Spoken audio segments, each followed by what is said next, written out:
Congress wants to cancel Barack Obama's pension. Here is why. Congress wants to cancel Barack Obama's pension. Here is why. Barack Obama has been behaving terribly ever since he left the White House. And because of his actions, Congress has put him on their watch. He for sure wasn't the people's president, and there's no reason the U.S. citizens should be subsidizing his lavish lifestyle. USA Today reported that Congress is taking another look at a bill that would cancel pension payments to past presidents if they earn $400,000 or more in a fiscal year. Unsurprisingly, Obama himself vetoed that bill when it was first introduced. Obama had already put the wheels of his post-presidency cash machine in place and wasn't about to let Congress derail his plans. But now that he's out, Congress is going after Obama. In response to the USA Today report that Obama's earnings could trigger congressional action, House Oversight and Government Reform Chair Jason Chaffetz responded. Obama's $400,000 speech could prompt Congress to go after his pension. Last year, then-President Barack Obama vetoed a bill that would have curbed the pensions of former presidents if they took outside income of $400,000 or more. So now that former President Barack Obama has decided to accept $400,000 for an upcoming Wall Street speech, the sponsors of that bill say they'll reintroduce that bill in hopes that President Trump will sign it. The Obama hypocrisy on this issue is revealing, said Representative Jason Chaffetz, our Utah, chairman of the House Oversight and Government Reform Committee and sponsor of the 2016 bill. His veto was very self-serving. Joni Ernst, our Iowa, the sponsor of the companion Senate bill, say they will reintroduce the Presidential Allowance Modernization Act this month. The bill would cap presidential pensions at $200,000, with another $200,000 for expenses.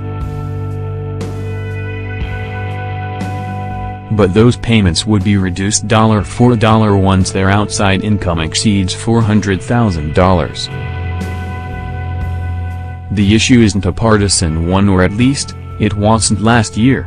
The bill passed both the House and Senate with no opposition, and no veto threat had come from the White House. So when Obama's veto came one Friday night last July, on the last day for him to sign or veto the legislation, it took lawmakers by surprise. It was the 11th of Obama's 12 vetoes. At the time, Obama argued that the bill would have unintended consequences and impose onerous and unreasonable burdens on former presidents by requiring them to immediately lay off staff and find new office space. Republican leaders did not call up the bill for a veto override, which would have required a two-thirds majority in both chambers. Democrats say they won't necessarily oppose changes. Representative Elijah Cummings, DMD, the top Democrat on Chaffetz's committee, was a co-sponsor of the original bill. Cummings definitely supports the concept, and if we can work out the technical issues with the bill that arose late in the last Congress, we expect he would strongly support it again, said spokeswoman Jennifer Hoffman-Werner.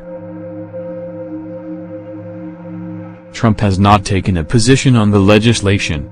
But during the campaign, he said he'd take a close look at pensions for elected officials, especially members of Congress. "The first thing I'm going to do is tell you that if I'm elected president, I'm accepting no salary, okay?" he said at a town hall in 2015. "They get benefits that nobody else can even think about, okay? And they don't like to talk about it. But we'll work on that."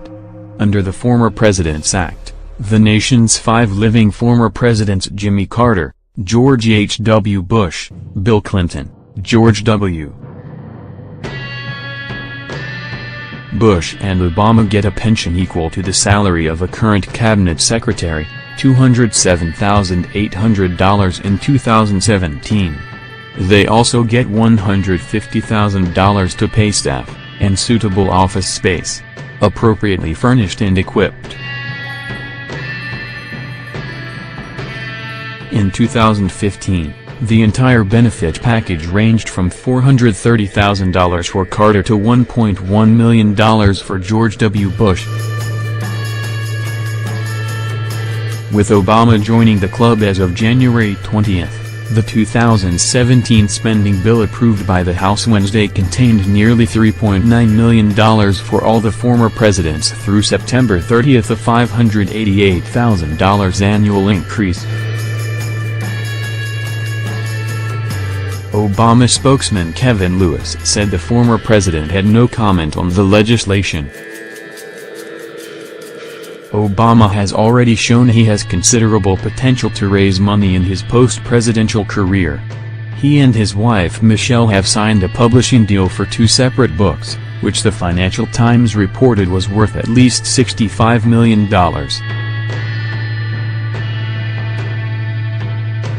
And the Wall Street speech, a healthcare conference planned by investment firm Cantor Fitzgerald in September, will reportedly net him another $400,000. President Obama will deliver speeches from time to time, said Eric Schultz, a former White House spokesman who continues to advise Obama.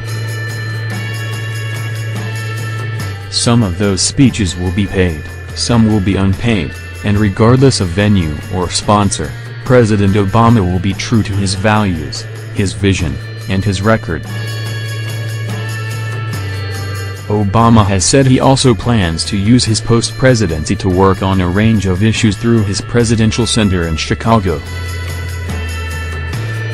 On Wednesday, he unveiled the design of that center and said he would donate $2 million to a summer jobs program for Chicago youth.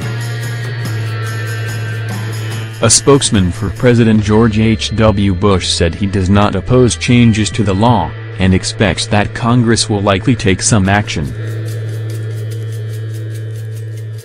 At age 93, he recognizes that any change to the act would have a greater impact on the other former presidents, said spokesman Jim McGraw.